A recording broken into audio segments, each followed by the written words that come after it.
Alhamdulillahilladzi hadana li hada wa ma kunna linahtadiya laula an hadana Allah. Ashhadu an la ilaha illallah wa ashhadu anna Muhammadan abduhu wa rasuluhu sallallahu alaihi wasallam. Assalamualaikum warahmatullahi taala wabarakatuhu. Alhamdulillah, nung nakaraan ay saan ba tayo tumigil nakaraan? Halakan natin. Kay Kiras, no? Pinapapasok si Kiras. Kaya lang, pinutol yung kanyang sinasakyan, pinagtataga yung paa at sinaktan siya. Walang nangyari. Sa inutos ng Prophet sallallahu alaihi wasallam na pumasok sa Makkah, sa mga taong Quraysh, para kausapin ang mga taong ito na ang layunin ng Prophet sallallahu alaihi wasallam ay walang gulo, walang away, kundi makapag-umra lamang. At actually, nakita na talaga yung sacrifice ng kanilang mga papatayin at may nagsaksi na rito na wala nga talaga silang layuning makipag-away, kundi magsagawa lamang ng umra. Ngunit walang nangyari kay Kiras, Ibn Umayyah ang inutos niya ngayon. So dito, inutos niya si Umar ibn Khattab radiyallahu an. Nakaraan ito, di ba? Sinabi ko na rin si Umar ibn Khattab radiyallahu anhu na siya ang papapasukin niya sa Makkah. Pero nagalinlangan din si Umar ibn Khattab radiyallahu an. Remember, take note, hindi siya naduwag dito, hindi siya duwag. Kaya lang ayaw ni Umar ibn Khattab radiyallahu an, hindi naman sa ayaw, tumanggi lang. Kung talagang siyang uutusan ng Prophet sallallahu alaihi wasallam, sinabi niya rin, kung talagang uutusan mo Rasulullah, hindi ako tatanggi. Pero aniya kung bakit siya tumatanggi, ya Rasulullah, hindi ko na alam kung buhay pa yung aking mga tribo, Banu Adi. Ngayon, kung patay na sila Rasulullah at papasok ako sakaling magkagulo, wala man dadamay sa akin. Wala man dadamay sa akin para tulungan. Bakit? Para masave ako, para may parating ko rin. Yung gusto mo, paano kung walang tutulong at mapatay lamang nila ako? Meaning, walang sense ang utos mo sa akin, Rasulullah. Walang mangyayari, hindi ko may paparating ang utos mo sa akin para iparating sa kanila ang ating layunin. In this situation, katulad kasi naalala ni Umar ibn Khattab radiyallahu an, si Kiras. Inutusan siya ng Prophet sallallahu alaihi wasallam, sinaktan lang siya, walang nangyari. At alam natin, si Umar ibn Khattab radiyallahu an, matalik niyang kaibigan ang mga Quraysh. Matalik niyang kaibigan ang mga ito at isa sa namumuno, binigyan pamumuno si Umar ibn Khattab radiyallahu an at binigyan siya pinagkatiwalaan din ang taong ito. Meaning talagang kaibigan nilang matalik ito. Dahil sa kanyang pagtalikod sa kanila, mas malaki ang galit nila kay Umar ibn Khattab radiyallahu an kaysa kay Kiras. Kung si itong Kiras sinaktan, ito pa kayang si Umar ibn Khattab radiyallahu an ang hindi nila sasaktan? That's why may posibilidad iniisip ni Umar ibn Khattab radiyallahu an, pag siya ang pumunta, walang mangyayari. Kaya sabi niya, Rasulullah, kung gusto mo, Rasulullah, sabi niya, utusan mo si Uthman ibn Affan, radiyallahu an. Kasi sabi niya, kung si Uthman ibn Affan, radiyallahu an, ang iyong uutusan, lahat ng namumuno sa Quraysh, kamag-anak niya, at tiyak na hindi siya sasaktan, insyaAllah. Pero sa akin, hindi ako sigurado. Pero kung uutusan mo ko, ya Rasulullah, ako hindi tatanggi at susunod sa iyo. So naisip ni Prophet Muhammad sallallahu alaihi wasallam, actually tama si Umar ibn Khattab radiyallahu an. Kung si Uthman nga naman, ang siyang papasok, may malaki talagang posibilidad, 90%, makakarating ang gusto ng Prophet sallallahu alaihi wasallam. Bakit? Unang-una si Uthman ibn Affan radiyallahu an, hindi nila ito tinuturing na matalik na kaway. Mahal pa rin nila. Si Uthman ibn Affan radiyallahu anhu, dahil sa nakaraan, napakaganda ng pakikitungo nito sa mga kanyang kamag-anak. That's why, kahit papasok ito, hindi siya sasaktan. So in this situation, tama ka, sabi ng Prophet sallallahu alaihi wasallam, utusan natin si Uthman ibn Affan radiyallahu anhu. Sabi niya, may malaking posibilidad, inshallah, sabi ng Prophet sallallahu alaihi wasallam, makarating yung gusto natin. So in this situation, pinatawag ng Prophet Muhammad sallallahu alaihi wasallam si Uthman ibn Affan radiyallahu anhu upang gawin niyang mensahero na pumasok sa Quraysh at ipaabot niya ang layunin ng Prophet Muhammad sallallahu alaihi wasallam na sabihin mo Uthman, ang ating layunin, naririto tayo, hindi upang makipagdigmaan, makipaglaban, kundi lamang makapag-umra lamang tayo, makapagsagawa ng umra at anyayaan mo sila Uthman, kamag-anak mo sila. May kakayaan ka, sabihin mo ito, hindi ka nila sasaktan. May posibilidad nga makarinig siya ng mas maanghang, masakit na salita, pero hindi siya sasaktan, insyaAllah. Kaya sabi niya, iparating mo ang Islam o anyayaan mo sila sa Islam. Uthman, sabi niya, pagkatapos, pasyalan mo na rin yung mga nakakulong natin o mga nabihag nila ng mga Muslim babae man lalaki. Take note, may mga babae at lalaking nakakulong pa dito sa Makkah. Isa na rito na alam natin si Abu Jandal, na kapatid dito ni Abdullah ibn Suhail, tatay nila si Suhail na nag-embrace din ito. So nakakulong ito, matagal na itong tinotorture. Itong si Abu Jandal radiyallahu anhu. So pasyalan mo sila at magbigay ka ng magandang balita sa kanila, Uthman, na magtimpi lamang sila, magtiis at malapit na ang tulong ng Allah subhanahu wa ta'ala. Meaning malapit na silang makalaya sa Makkah. Ito na kasi magiging dahilan kung bakit sasakupin ng Makkah Itong pagkakaroon ng kasundan sa Hudaybiyah Kung bakit inutusan ng Allah subhanahu wa ta'ala sa pamamagitan ng panaginip, walang exact date. Pero ito sinunod ng Prophet sallallahu alaihi wasallam yung panaginip mag-umrah, pero hindi niya alam kung kailan ito mangyayari. Pero hindi siya nadlangan ng Allah subhanahu wa ta'ala because maraming wisdom dito. Pinabayaan talaga sila ng Allah subhanahu wa ta'ala para mag-utsimula yung kung paano nila sasakupin yung Makkah dahil magkakaroon ng rason dito sa kasunduan sa Hudaybiyah. So that's why, alhamdulillah, sabihin mo sa mga tao na magtimpi nila ng mga konting panahon at darating ng tulong at tagumpay at makakalaya na sila. Uthman, sabihin mo sa mga kapatid natin sa pananampalataya na binihag nila. May mga iba tayo dito, hindi nakakulong. Hindi lahat nakakulong. Pero wala silang kakayahang maglakbay. Oh yes, sabihin natin pwede silang makatakas. Bakit hindi? Pero wala silang sasakyan, wala silang salapi, walang pagkain, walang inumin. Kontrolado sila ng mga Quraysh sa ganon. Paano siya maglalakbay kahit malaya siya? Mamamatay siya. So ang iba ay malayang naglalakad sa loob ng Makkah pero hindi sila makalis. Yung may kakayaan, tinatali nila. May kakayahan sila Tulad ni Abu Jandal, may kakayahan magbaon to, sasakyan, pagkain, inumin, tatali siya dahil makakatakas ito. Yung hindi makakatakas, pinababayaan lang nagpapakalat-kalat sa loob ng Makkah ito. So in this situation, humayo si Uthman ibn Affan radiyallahu an. Papunta siya sa Quraysh ngayon, papasok siya ng Makkah. At pagdating niya sa balda, nakita siya ng mga taong Quraysh, walang daan dito na walang bantay. Lahat may bantay. Can you imagine, pati balda may bantay, doon siya dumaan? Meron pa rin. So sabi nila, Uthman, saan ka pupunta? Kita mo, hindi nila basta sinaktan to. Uthman, saan ka pupunta?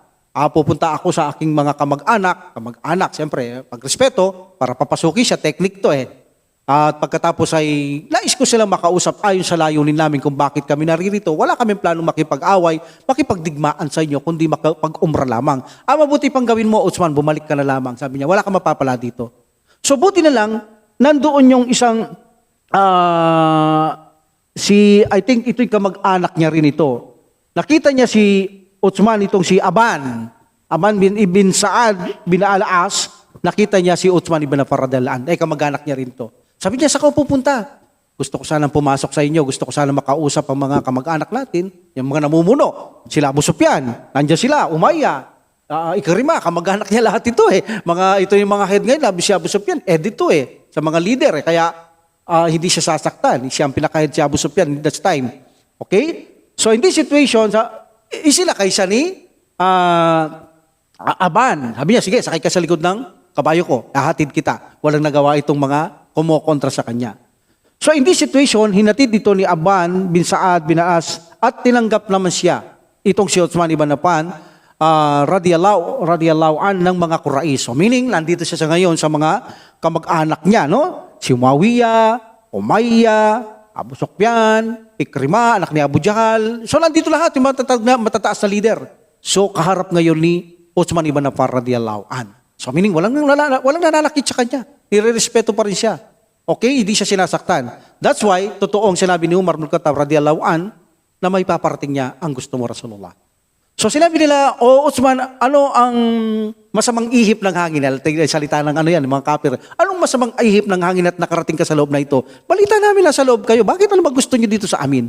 Sabi ni Abu Sufyan sa kanya. Sabi niya, actually, naparito ako. Inutusan ako ni Prophet Muhammad sallallahu alaihi wasallam ng sugo ng Allah. Sugo ng Allah? Sabi ni Abu Sufyan, kung alam namin na sugo yan, hindi namin kayo adlangan pumasok dito Pero hindi namin alam na sugo yan. Ginagano nila ang Prophet Muhammad sallallahu alaihi wasallam. Sabi niya, ano bang sadya nyo?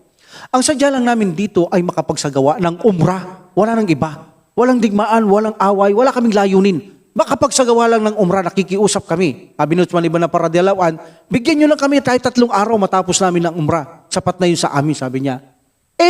Kaso naipangako na nila, di ba nakaraan sabi natin, nakapanumpa na sila na kailanman hindi makakapasok ang Propeta Muhammad sallallahu alaihi wasallam sa Makkah sa panahong yaan, nandyan sila. Nanumpa na sila Hindi nila babaliin yun. Alam niyo naman ang pride ng Quraysh, at saka mayroon silang talagang ganyang mga dignidad sa kanilang mga buhay. Kapag talagang sinabi nila, ginagawa nila kahit mali.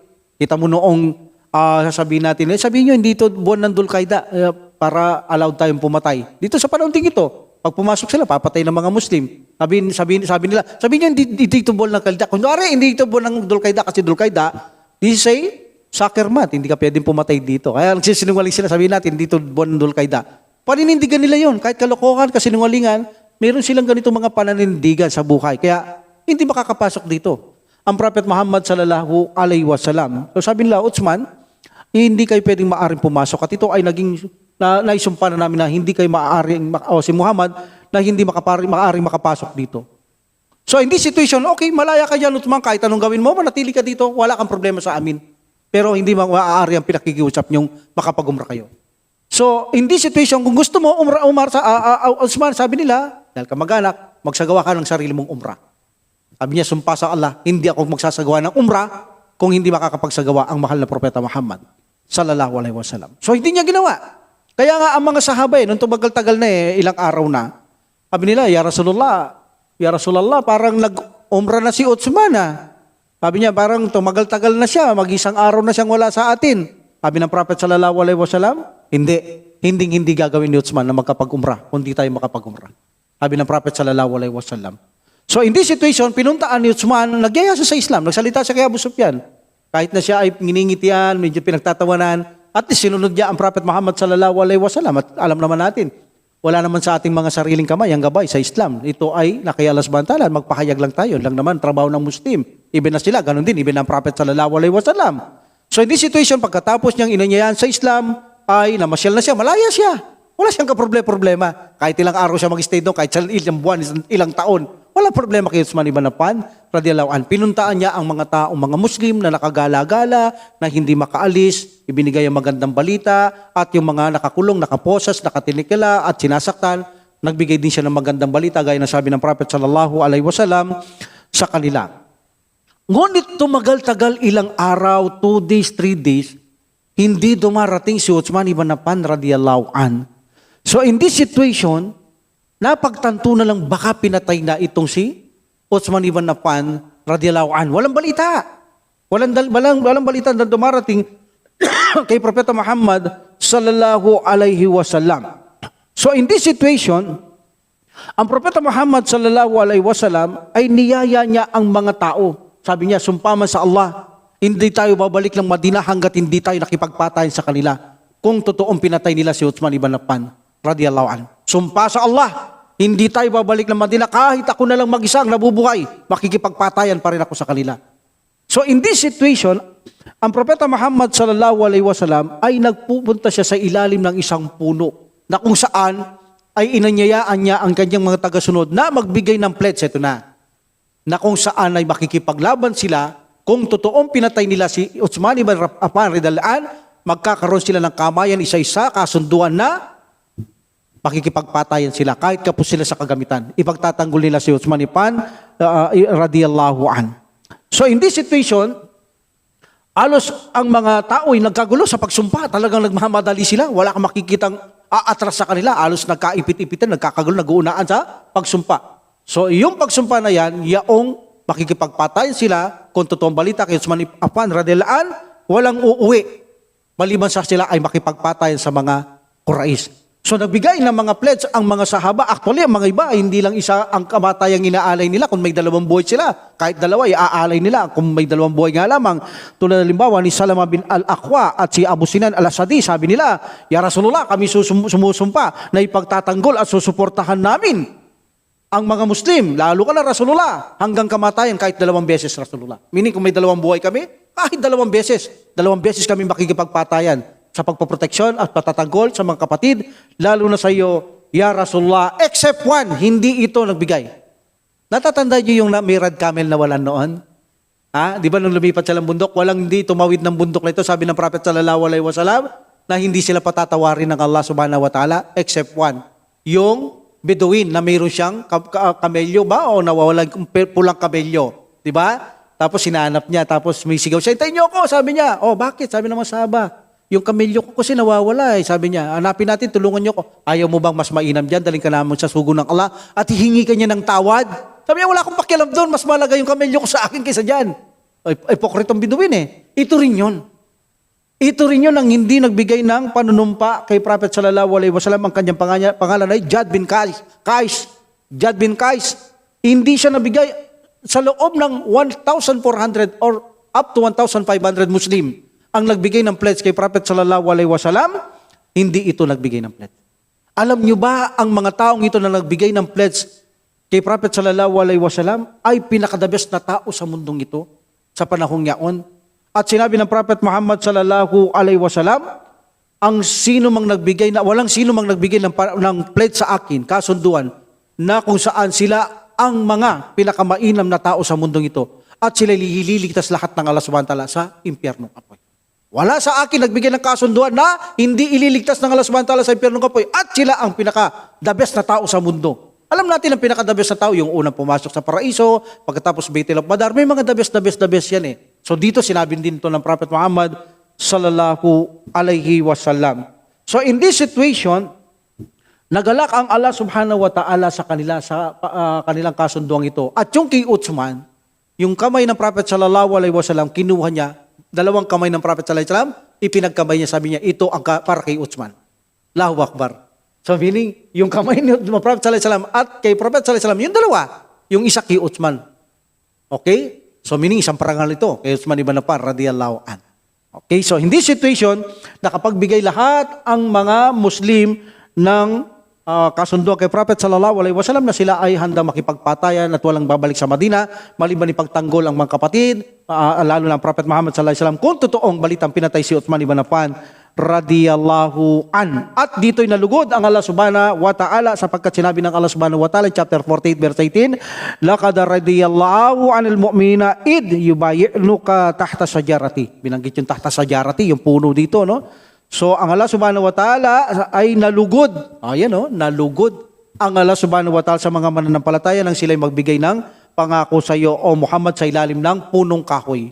So alam niyo ba itong kahoy na ito, punong kahoy? Yung mga tabiin noon, after the death of the Prophet Muhammad sallallahu alaihi wasallam, marami ang nag-venerate dito. Ginalang, almost sambahin. Niyayaka, pinahaplos, kung ano-anong ginagawa. May mga nagtayo pa ng masjid dito. Talagang binenerate sa alos sambahin na ito. Pagkatapos ng Prophet Muhammad sallallahu alaihi wasallam, kaya lang ginawa ni Umar bin Khattab, radiyallahu an, pinaputol niya ito. Baka dumating ang araw nga ay sambahin ito. Pinaputol ito ni Umar bin Khattab, radiyallahu an. So in this situation, nagkaroon na ng kasunduan ang mga Muslim.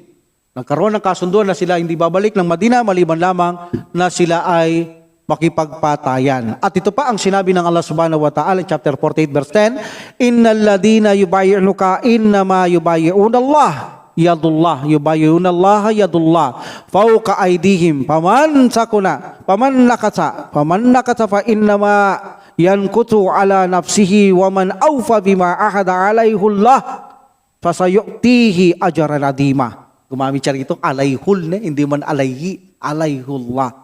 No? Actually talaga naman alayhu yun, pero makita yun sa Quran, ngayon ginamit niya hindi alayhi, alayhullah.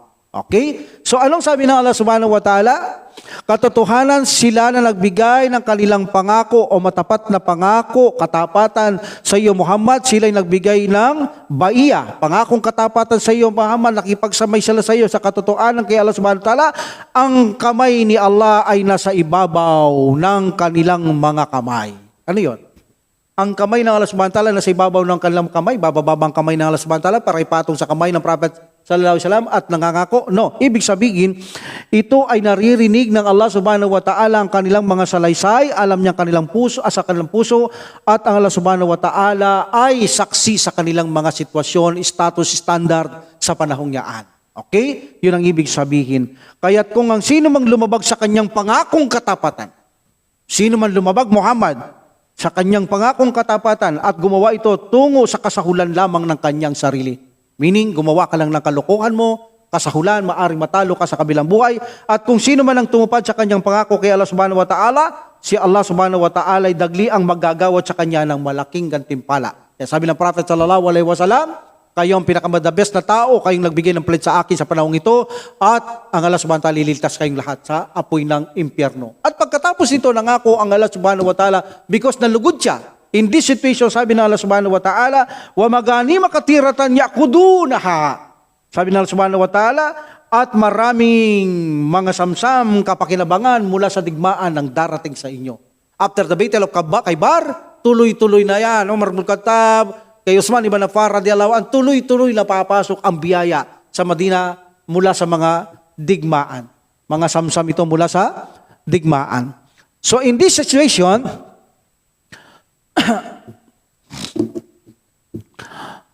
ang mga Quraysh, dahil nalaman nila ito, na ang mga Muslim ay nagkaroon ng katapatang pangako na makikipaglaban sila sa mga Quraysh. Pero hindi nila alam dahil lang kay Uthman pala, nakala na pinatay, pero hindi nila pinatay si Uthman ibn Affan radhiyallahu anhu. Pero dahil ang mga tao noon, alam natin yung mga ibang nag-umrah, yung gustong mamagitan, umatras sila eh. Ayaw na nilang tumulong sa mga Quraysh. May isa nangako, kahit anong tulong, di ka makakaasa sa amin. So, konti sila. At alam natin, si Juwairiya, na kanya naging asawa, kanyang ama, pinuno, at kanyang mga kababayan, alam natin malapit ito sa Quraysh. Pwedeng tumulong ang mga ito. Mapersa na ang mga Muslim. So in this situation, naisip ng mga Quraysh, mukhang hindi nila kaya ang mga Muslim. Ang mainam na gawin na lamang ay magkaroon na lang ng kasunduan. Makipagkasundo na lamang sila kay Propeta Muhammad sallallahu alaihi wasallam, kaya't ipinadala nila si Suwail bin Amir. Ito yung tatay ni Abdullah at Abu Jandal. Suwail ibn Amir at Abu Jandal. Okay? So ito ang kanilang ama. Nag-embrace ito. At ito ang taong, nag-embrace ito after the conquest of Makkah. At ito ang taong pinaka-religyoso nag-embrace after Makkah. Siya ang palasamba, maraming fasting, sadaka, sakat, at siya ang taong nang mamatay ang Prophet sallallahu alaihi wasallam, gusto magbalik ng mga Quraysh sa dati nilang pananampalataya. Siya ang umawat. Pagkatapos mamamatay ng Propeta Muhammad sallallahu alaihi wasallam, babalikan para natin ang dating kamangmangan na pananampalataya na kung saan ay ligaw na ligaw. Bakit namatay lang si Muhammad? Tatalikod tayo. Tayo ay mamamatay din. Kung si Muhammad ay namatay ang mga unang propeta at sugo at tayo susunod din. Kailangan ba nating talikuran ng katotohanan, ng tamang gabay? Kinumbisi niya ang mga tao. Kaya hindi sila tumalikod because of this Suwail bin Amir, tatay ni Abdullah and Abu Jandal. Alhamdulillah, radiyallahu anhum. So in this situation, actually, may pinadala na silang una na kakausap kay Prophet sallallahu alaihi wasallam. Walang nangyari doon dahil hindi matapat yon. Ito ang pinadala nila, Suwail bin Amir radiyallahu anhu, nag-Muslim din ito. At alam ng Prophet sallallahu alaihi wasallam, kapag ito ang inutusan, dahil ito tanggap ng revelasyon ng Prophet sallallahu alaihi wasallam, magiging magaan. Kaya pangalan nito Suwail, malapit ito sa sahlun, easy, ginagawang madali. No? Ang bagay ng taong ito, kaya pinangalan ito Suwail, ginagawa niya madali ang mga bagay.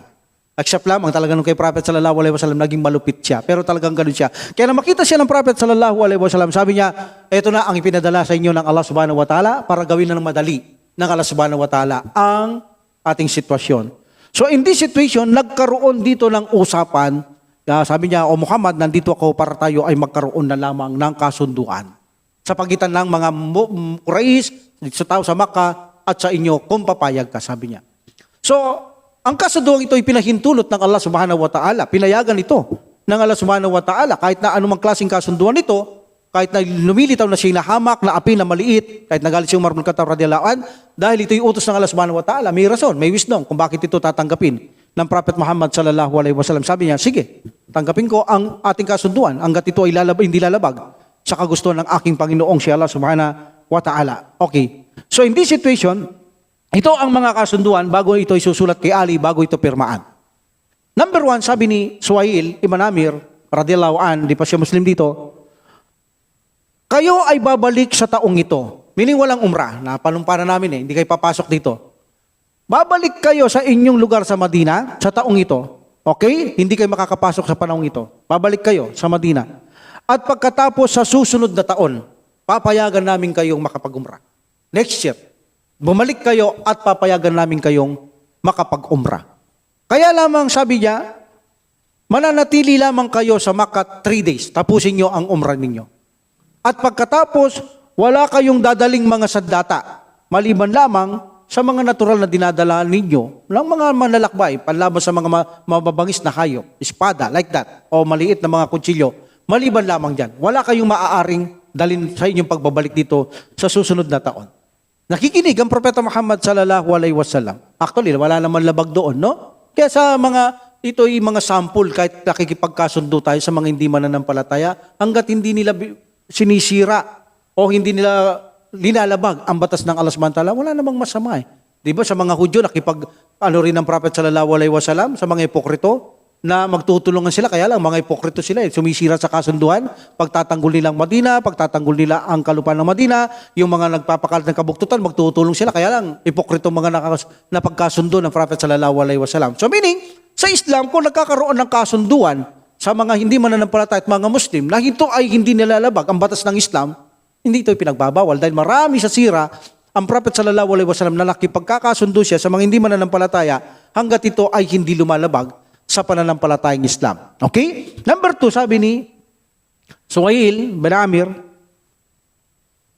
pagtigil ng labanan sa pagitan ng magkapilang panig, meaning tayo, naglalaban tayo, Quraysh at saka Muslim, 10 taon. Wala tayong away.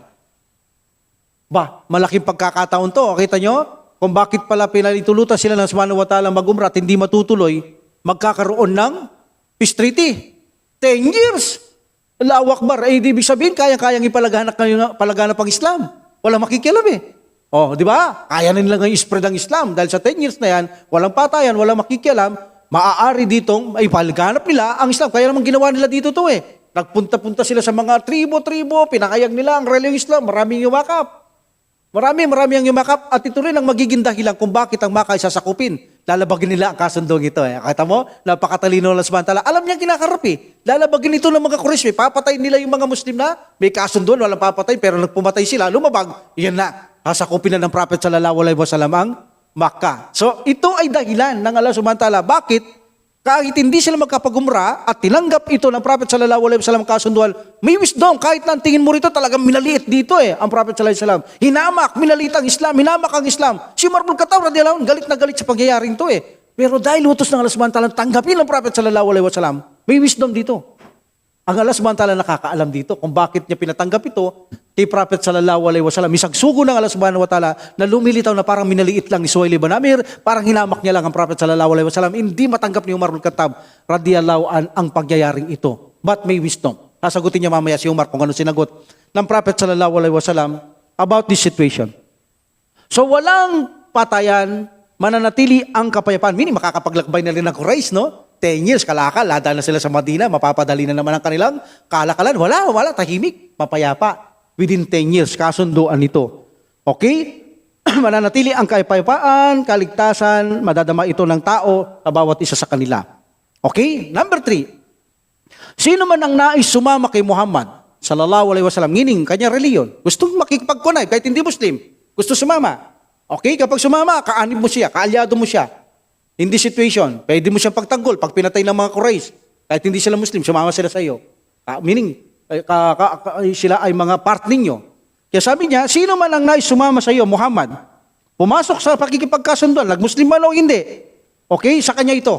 Sa iyo yan. Gawin niya ang gusto niya sa kanila. Pagtanggol niya, sa kanya yan. At sino man ang nais sumama sa Quraysh, okay, sa pakikipagkasunduan, sa amin ito. Okay, sa amin ito. In this situation.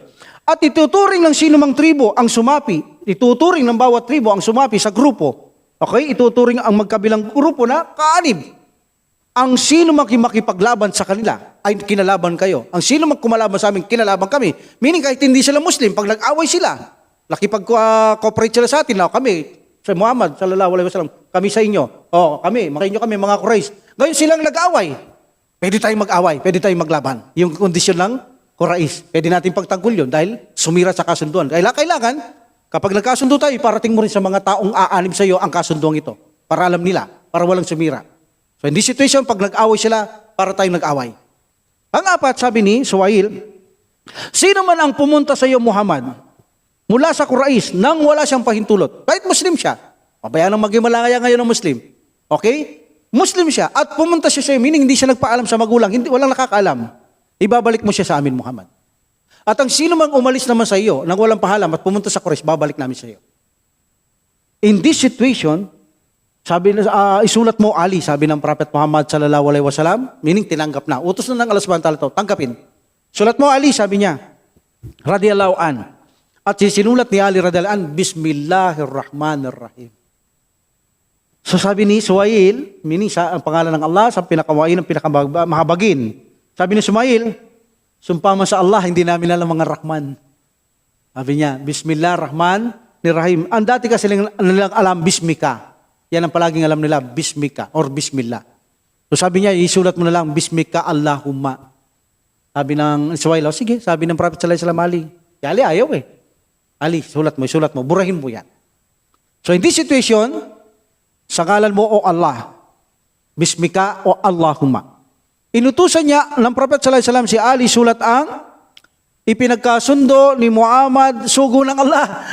Rasulullah, sabi siya, sandali. Sabi ni Suhail, kung alam ko sugo ka, hindi kita babawalan pumasok Hindi ko alam na sugo ka, huwag mo lalagay yun.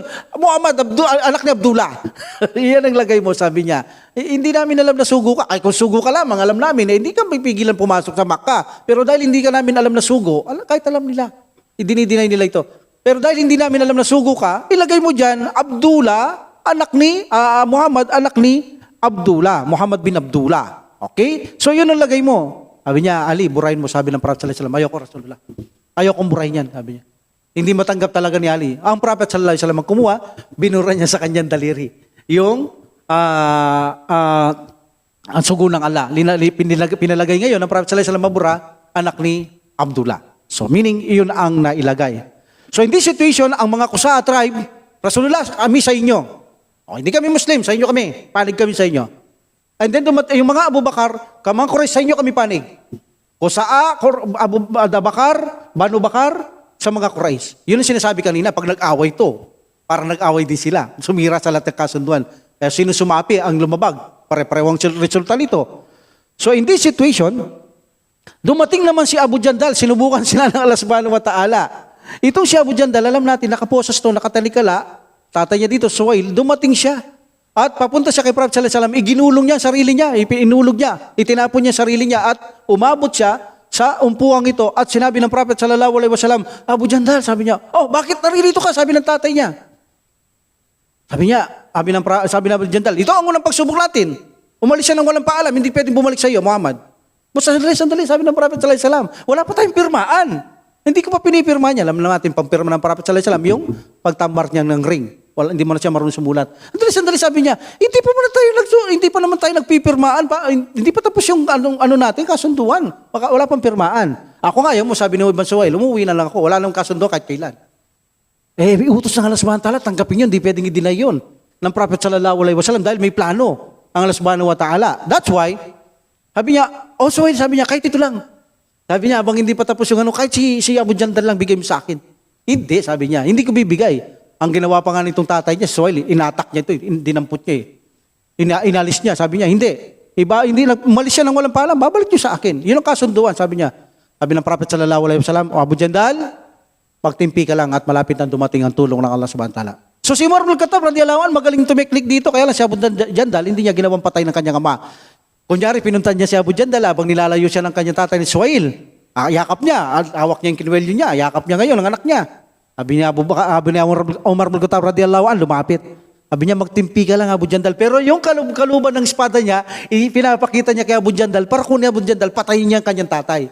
Pero hindi ginawa ni Abu Jandal na naig ang kanyang awa sa kanyang ama, hindi niya dinampot ang espada ni Umar ibn Khattab radiyallahu anhu, at ito'y naisama ng kanyang ama na pumasok sa ibalik sa kalantahanan at pagkatapos doon mananatili ang kanyang anak niya, si Abu Jandal. Dahil sa possibility hindi na siya sasaktan dito dahil mayroon ng kasunduan na stop muna ang pananakit, pag-aaway, kapayapaan, kapanatagan.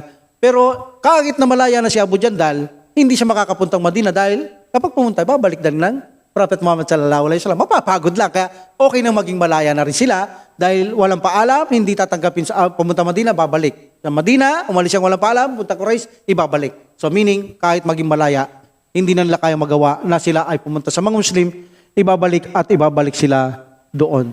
So in this situation, itong si Umar ibn Khattab radiyallahu an, Hindi niya matanggap ang nangyari. Ito yung sinasabi ko, sabi niya, Ya Rasulullah, sabi niya, hindi ba sabi niya sugo ka ng Allah? Sabi niya, oo. Hindi ba sabi niya tama at tunay ang totoong relihiyon natin? Nasa tamang tumulundos tayo. Oo, sabi. Ya Rasulullah, bakit minaliit ka? Bakit kami nilait? Bakit minaliit ang Islam? Bakit tinamak ka? Bakit mo pinabayaan tinanggap, Rasulullah? Yan ang sinasabi ko. Bakit mo pinabayaan tinanggap yung ginanyang ka at ang relihiyon ng Allah subhanahu wa ta'ala? Sabi niya, Umar, sabi niya, kundi lang utos ng Allah subhanahu wa ta'ala, hindi ko tatanggapin. Ngunit hindi ko pwedeng suwayin ng Panginoong Allah. Kaya kailangan kong tanggapin. Mayroong wisdom eh. Hindi naintindihan ito ni Umar bin Khattab radiyallahu anhu. May wisdom eh. Pero siyempre, dahil dito ay unseen, walang nakakalam, kundi ang Allah subhanahu wa ta'ala, dahil kahit naman ng Prophet sallallahu alaihi wasallam, hindi niya naman alam yan. Kaya lang, inutusan siya ng Allah subhanahu wa ta'ala tanggapin. Kaya sabi ng Prophet sallallahu alaihi wasallam, ayaw ko labagin ang aking Panginoon. Umar, kung hindi lang inutos, talagang tatanggihan ko. Talagang natural sa tao, minaliit ka eh. Lalo, sugo ka eh. Pero utos siya ng Allah subhanahu wa ta'ala, kailangan kong tanggapin, ayaw ko suwayin. Sabi ng Prophet sallallahu alaihi wasallam kay Umar, itong nangyari ito. At hindi pa rin kontento si Umar bin Khattab radiyallahu an, punta siya kay Abu Bakar radiyallahu an. Sabi niya, Abu Bakar, sabi niya, hindi ba sabi niya nasa tamang reliyon tayo? Sabi niya, hindi ba ang Prophet Muhammad sallallahu alaihi wasallam may sugo ng Allah subhanahu wa ta'ala? Oo, sabi niya. Bakit ganun? Sabi niya, bakit minaliit siya? Ang Islam, hinamak siya doon sa kasunduan. Bakit niya tinanggap? Naggalit dito si Abu Bakar radiyallahu an kay Umar bin Khattab radiyallahu an. Sabi niya, Umar, sabi niya, alam mo, sabi niya, yan ay utos ng Allah subhanahu wa ta'ala. Kung di yan utos, hindi yan gagawin ng Prophet sallallahu alaihi wasallam. Maniwala ka, Umar. Utos yan ng Allah subhanahu wa ta'ala. At mayroon dito, ya Umar, na alam ng Allah subhanahu wa ta'ala, hindi natin alam. Mas mainam sa iyo, ya Umar, ang maging kampante ka at tanggapin mo ang utos ng Allah subhanahu wa ta'ala. Alam niyo, nanlumo dito si Umar eh.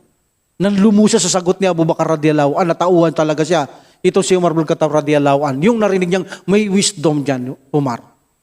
Tinanggap, inutos yan ng Allah subhanahu wa ta'ala, hindi natin alam kung anong mayroon dito. May kabutihan ito para sa atin. Ang Allah subhanahu wa ta'ala nakakaalam. Tanggapin mo, maging kampante ka kung ano ang inutos niya sa sugo. Ayaw sumuway ng Prophet sallallahu alaihi wasallam. Maging kampante ka, Umar. Tanggapin mo ang gusto ng Allah subhanahu wa ta'ala. Utos niya sa sugo ng Allah subhanahu wa ta'ala. Kailangan yan tanggapin mo. Tanggapin natin yon.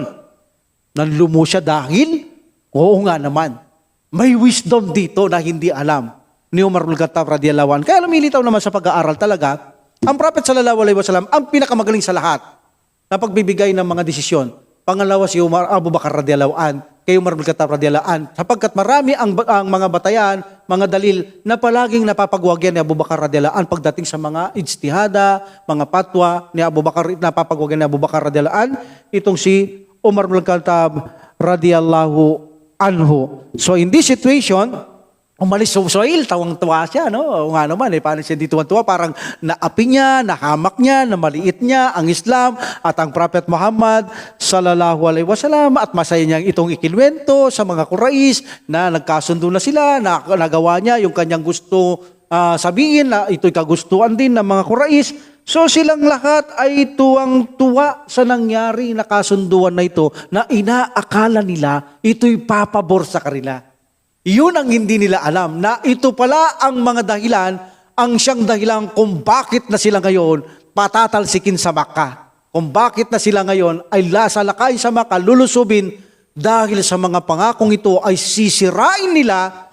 Alam yan ng Allah subhanahu wa ta'ala na sisirain nila at magiging mitya ng buhay nila. At ito naman ang magbibigay ng malaking pabor sa mga karamihan sa Makkah para pasukan na nila ang Islam. Meaning, pabor naman ito sa kanila ng Allah subhanahu wa ta'ala, na dahil sa pagsira sa kasunduan, marami na sa kanila ang gagabayan ng Allah subhanahu wa ta'ala. So, meaning, maraming mangyayari na sa kasunduang ito. Marami ang napakagandang mangyayari sa pabor sa mga Muslim at magiging pabor din sa mga kaaway ng mga Muslim. Dapagkat mas marami ang mag-e-embrace sa Makkah sa panahon sasakupin ito. Almost mag-e-embrace sa pananampalatayang Islam ang mga Quraysh na yan, inshallah, because of this kasunduhan, no? At pangako ng Allah subhanahu wa ta'ala, makakabalik sila sa Makkah, tutuparin niya ang panaginip ng Propeta Muhammad sallallahu alaihi wasallam, makapag-uumra sila sapagkat sinabi ng Allah subhanahu wa ta'ala in chapter 48, verse 25, laqad sadaqallahu rasuluhu ra'ya.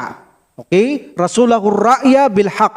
Laqad sadaqallahu rasulaha ra'ya bil haq. Katotohanin tutuparin ni Allah subhanahu wa ta'ala ang panaginip, ang pangitain ng kanyang sugo. Nang nanaginip siya makapag-umra, nangako ang Allah subhanahu wa ta'ala, matutupad yan. Kaya lang may plano ang Allah subhanahu wa ta'ala, hindi matuloy, magkaroon ng kasunduan, mayroon talagang plano ang Allah subhanahu wa ta'ala. Kaya naman ang Allah subhanahu wa ta'ala ay best planner. Nakakatakot na ang Allah subhanahu wa ta'ala magplano kapag tayo pasuway, nakakatakot para sa atin na pagplanuhan din tayo ng Allah subhanahu wa ta'ala na tayo ay iligaw, tanggalin sa gabay na matuwid. Subhanallah, nakakatakot. Ay mga anghel nga, hindi sila kampante sa plano ng Allah subhanahu wa ta'ala. Tingnan nyo si Iblis. Nakita nila, akala nila anghel si Iblis eh. O, di ba? Naipakita niya, lailantad niya si Iblis na siya'y sumuway at pagkatapos sinumpa niya, kaya hindi tayo pwede magkampante.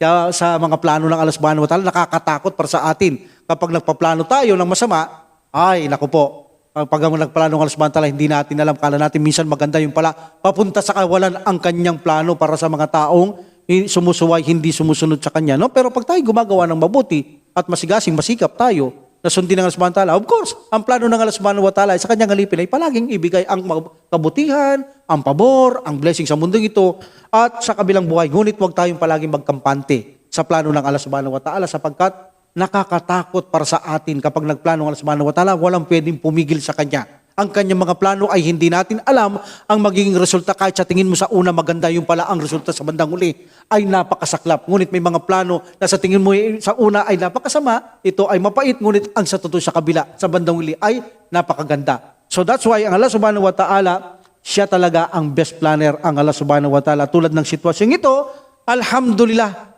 tinanggap ng Prophet sallallahu alaihi wasallam ang kasunduan, minaliit ang dating, minaliit ang Islam, inamak ang dating, inamak ang Islam. Pero dahil utos ng Allah subhanahu wa ta'ala, inaccept niya. Dahil utos hindi na intindihan ng Prophet sallallahu alaihi wasallam kung anong wisdom. Ang sagot niya kay Umar bin Khattab radhiyallahu anhu, sabi niya, Umar, kung hindi ito utos ng Allah subhanahu wa ta'ala, hindi ko tatanggapin. Ngunit hindi ko susuway ng utos ng Allah subhanahu wa ta'ala. Meaning, tanggapin ko dapat ang kasunduang ito. So in this situation, nagkaroon na ng kasunduan ang mga Quraysh at Muslim na sila ay babalik next year at walang gulo, mapayapa, walang kikitil ng buhay sa loob ng 10 taon. Mapayapa, kahit magkita-kita sa daan, kahit anong daan, kahit saan, mapayapa, walang magpapatayan. Kapag may nag-trader, of course, para na rin nag-trader ang bawat sa isa at may karapatan ipagtanggol ang bawat isa. So inshallah, we will stop here. Wa akhiru da'wat alhamdulillah rabbil alamin wa salatu wa salam ala rasulillah subhanaka allahumma wa bihamdika asyhadu an la ilaha illa anta astaghfiruka wa atubu ilaik. Assalamualaikum warahmatullahi taala wabarakatuh. Allah